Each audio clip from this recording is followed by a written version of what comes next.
Dernier épisode du roman Chère Bertille. Une sympathique agitation. C'est hier après-midi que se réunissaient les amis de la petite Bertille pour célébrer son grand départ sur la Lune et lui souhaiter un bon anniversaire. Une sympathique agitation régnait sur le pré de Bertin en raison du très grand nombre de nos concitoyens qui avaient tenu à être au rendez-vous. Parmi les célébrités présentes, on a pu croiser Madame Lamère et son adjoint à la culture, Monsieur Géninesca, la célèbre cantatrice Hortense Villanova et son époux le colonel, la fanfare du village, toute l'école primaire ainsi que les 3 institutrices, en tout une centaine de personnes. Malheureusement, le décollage en lui-même n'a pas pu avoir lieu en raison, semble-t-il, d'un défaut d'allumage du moteur. Quelque chose a merdouillé.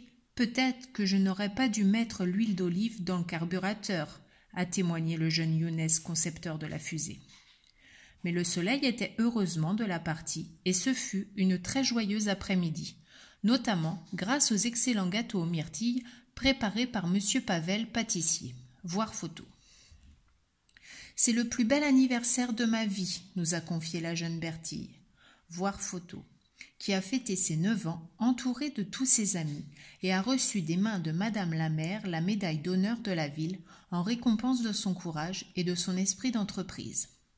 C'est à travers l'engagement, la créativité et l'expression de jeunes talents tels que vous que l'esprit d'entreprise souffle sur un territoire, sur une région, sur une communauté de communes, a conclu Madame Lamère lors de son très émouvant discours d'1h30. T.W.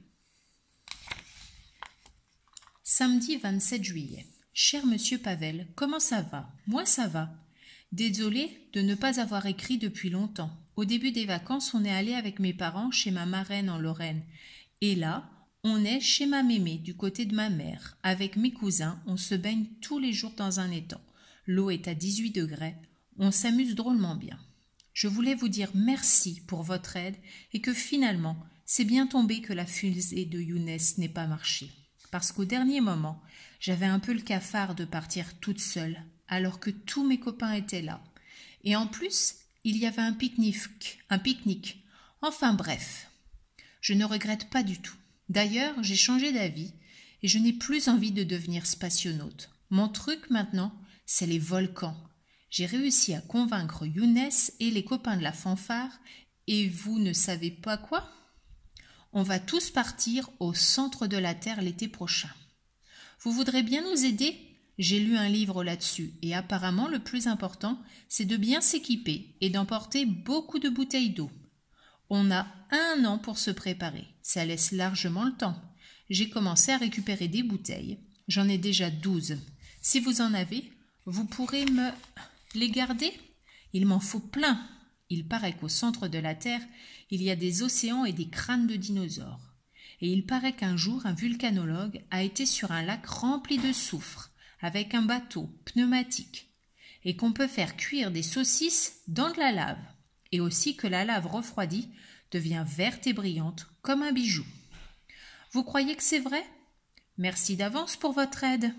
Ça va être trop bien, j'ai tellement hâte. Rien d'autre de neuf à part ça. Je vous laisse, il faut que je retourne me baigner. Bisous, Bertille. PS, au fait, vous savez que bijoux au pluriel, ça ne s'écrit pas bijou S, mais bijou X. Je me demande ce qui leur passe par la tête des fois. C'est n'importe quoi. Bertille reviendra dans Chère Bertille au centre de la Terre. Au revoir.